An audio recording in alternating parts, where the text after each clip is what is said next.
Brace yourselves. This week you're going to write an in-class. Well, as a team, you'll work on the beginning of one. Essay structure is very important for you to understand, and hopefully in high school you were taught the basic structure of an essay.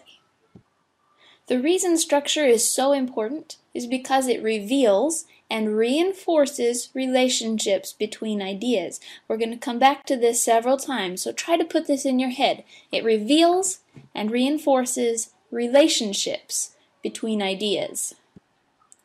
If we were in a face-to-face class, each of you would walk through the door today and find on your desks some large Legos or some Mega Bloks. And we would talk about Legos and building and why, when we're really little, we have to start with these big ones instead of the little Legos. Now, previously to this point, your lessons, your education in writing essays have really been practicing with the large Legos. Today included, because I want to make sure that everybody's on the same page before we get down to the little Legos. But you have to be able to use those big ones, the bulky ones, before you can get really creative and use the more fine-tuned, small Legos. So, before we can do great things, let's get down to basics. What are the basic building blocks of an essay? I'm pretty sure most of you have been taught at least some of it in high school, I hope. That's your foundation. Some of you thought you were done. You had it so great. All of your essays got wonderful grades. The thing is, it's time to start fine-tuning. Some of you, though, are trying to think really hard what the basic building blocks of an essay would be, and you're a little lost, though. So let's review. These are the basic building blocks of an essay. In class, I would actually have the blocks labeled: introduction, thesis, body, topic sentences, evidence, conclusion. In class, I would have about 3 blocks labeled with body and about 3 blocks labeled with topic sentences and another 3 blocks labeled with evidence. And then I would ask you how you would build an essay using these blocks. Hopefully most of you understand that the introduction is the first part of the essay, the first paragraph, and at the very end of that paragraph comes a thesis statement. Same paragraph though. Then in your second paragraph you start the body. Every paragraph that comes between the introduction or first paragraph and the conclusion or last paragraph is a body paragraph. In the body you have a topic sentence for each. Usually that comes as the first sentence, not necessarily always. And for each paragraph you have some kind of evidence that proves your topic sentence to be true. Now, in those basic building blocks that I mentioned, the introduction with a thesis, body paragraphs with topic sentences and evidence and conclusion, is there anything missing? Think about it. Now, based on what you've been taught so far, yes, that is all of it. But I'm telling you, that's the basics. That is the building blocks, the foundation. There's still something missing. I'm not going to tell you the answer today, but I want you to think about it. This week, each of you has been placed in a group. Now, there are several steps that your group is going to take, and they're on the discussion board. You're basically going to go through some pre-writing and then start the essay by writing an introduction. Now, I'm going to try to walk you through the whole process, so here's step 1. From your course homepage, click on Week 2. In Week 2, click on Participation. In Participation, click on Week 2 Participation Activity. There you will see Team A, Team B, Team C, Team D. You'll be enrolled in 1. I enrolled myself in Team C. Sorry, Team C, that does not mean that I'm actually helping you with your assignment. Click on the team that you are enrolled in. There you should see your name grouped with group members and see who else is in your group. You should click on Group Discussion Board. In the discussion board, you'll see a place that you can simply talk to each other, get to know each other, and especially share your contact information. And then each step of the assignment. There are 5 steps. The first step says your team is assigned to the topic of riots. Discuss many aspects and questions regarding riots. For example, what causes riots? Are they ever justified? Who tends to be involved? How are riots similar to and different from protests? Where is the line between the two? Consider historic movements such as the Boston Tea Party, as well as recent events like the London riot and the riots in the Middle East. Discuss all your ideas about riots in full. Then create one argumentative statement that you think you could defend. 1 sentence. Post your sentence in the team wiki. You must complete step 1 before moving to step 2. Teams, please get this done immediately. It's just a conversation. Just share your ideas. Answer what you think the answers to those questions are. I'm not grading your answers, I'm grading your participation. Keep that in mind. Now you already know how to get to step 2 in the discussion board, so now we're just going to quickly review what you do for it. Now that you've completed step 1, you'll want to move on to step 2. In step 2, you created a thesis statement. Now can you prove your claim? If you based your statement on a particular riot, what events in that riot prove your point? Think of at least 3 things you could use as evidence to prove your point. Then turn each one into a sentence and add them to the Team Wiki in outline form. Now, those of you who don't have riots but have cameras in the courtroom, you have similar questions. The point is, you need to think about what you wrote as a thesis statement.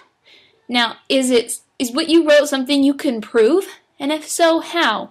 Think of yourself in a courtroom, presenting evidence. You have presented some kind of claim to the judge and the jury. Do you have anything that you can now show them or tell them, or a witness that can come to stand up for what you've stated, what you've claimed? That's going to be your evidence. What can you use for evidence? Now, I forgot to show you in step 1 how to put it on the Team Wiki, but you're going to use the Team Wiki for each one. So, to go to the Team Wiki, let's see, you can just go back into week 2.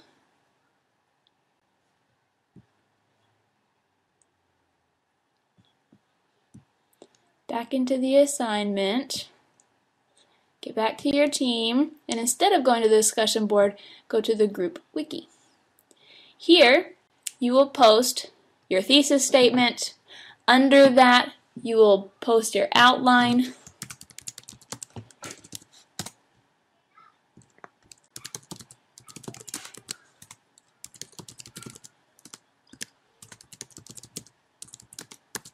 Okay. Now, you don't have to post all of it at once because a wiki is something that you can edit. So, this is Team C. You can change this. By the way, Team C, this is only for an example. Now, I'm submitting this. Team C, when you go in there, you're going to see this, and you're going to click on Edit Wiki Content. Sorry about the visual here. Okay. All you have to do is go and replace evidence 1 with your actual evidence 1. Replace thesis. And I'm using a wiki because you're going to build this post slowly, and it allows you to add things instead of a discussion board where you just respond. You actually edit your original. Okay, so then you hit submit, and then you'll go move on to step 3 of the discussion board. Now we need to see what step 3 tells us to do. Now before I went all the way back to week 2 and into it again, you can also click right here at the top on week 2 participation activity Team C. That'll take you back directly to the team page, and click on group discussion board. And you can get back to the team page anytime right there. Okay. Now step 3 says, and this is the same for both teams, critique the strength of your topic sentences by the following criteria. Does each relate directly to the thesis? It's so easy to wander off, to go off on a tangent. We don't ever want to do that. So check them. Make sure, do they relate directly to the thesis? Are they very pertinent? Is each a single Complete and clear sentence. Consider all three of those. Does each adequately introduce the subtopic of the evidence you discussed in step 2? So it's really something that's going to bring you into the topic. Determine as a team if there's any way you can correct or any way you can improve the sentences posted. Then go back and edit them before moving to step 4. Step 4. Now that you have your thesis, you have some topic sentences, you're starting to talk about how to prove those topic sentences, move on to step 4. What could you do to introduce your topic? What background is needed? Don't use broad beginning of the time statements. In other words, don't start out, people have always had fights, or people have always been curious. Those are way too broad. Consider the information you intend to use in the body of the paper. For the reader to fully understand your points, what information does he or she need to know first? For example, if you're making points about the London riot, the reader would want to know what the riot was about, how it started, when it was, etc. The introduction is not a place to throw in empty, meaningless statements. It is time to give the reader the background necessary to get them to start thinking in the direction you want them to go. Remember from the blanket, the reading blanket, you are leading them along. You're controlling this thought process. It starts with the introduction. How can you get your readers to think the same way you do about your topic? Prepare them in the introduction. The last sentence of your introduction will be the thesis statement created in step 1. The paragraph should flow naturally into the thesis without sounding choppy. That part is very important. Once you determine what things should go into the introduction, write it out and post it in the team wiki. Step 5 is the final step. Now moving to step 5, the last step. Critique your introduction according to the following criteria. 1. Is it too broad, applying to more than what you will address in the essay? Consider, could you rip off that introduction and tape it on to any one of 20 other papers about something remotely similar? If so, it's way too broad. It should only apply to your paper, nobody else's. 2. Does the information given contribute to understanding the essay? If I didn't have the introduction, would I have a hard time understanding the rest of the essay? If so, the introduction is important, and I want it to be important. 3. Is it attention-getting in some way? Or if you read your introduction, would you want to keep reading? Consider that you're wanting other people to read this besides just the teacher who's going to give you a grade and is forced to read it, but you want somebody to read this and understand your point. If they read the first paragraph, are they going to keep reading it or are they going to put it down? Because they're not obligated to read it. They don't have to. You want them to want to read it. And by the way, I want to read it. I don't want to be bored with it either. Edit the introduction as needed in the team wiki. Past this point, I will grade this assignment. So make sure that you have every step completed, everything done as well as you would like to have it done. And remember that the bulk of this grade is going to be based on the participation that you do in this discussion board. So make sure that you check in often with your team and contribute to the discussion as often as possible. Remember the beginning, structure reveals and reinforces relationships between ideas? I asked you to think about something.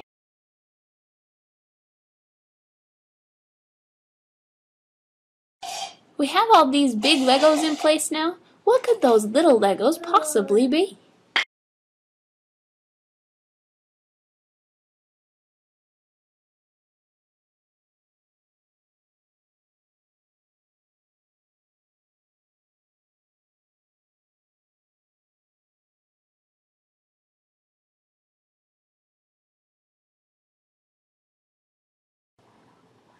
I'm one of those annoying teachers who likes to force you to think. I'm not going to tell you the answer. I want you to think about it.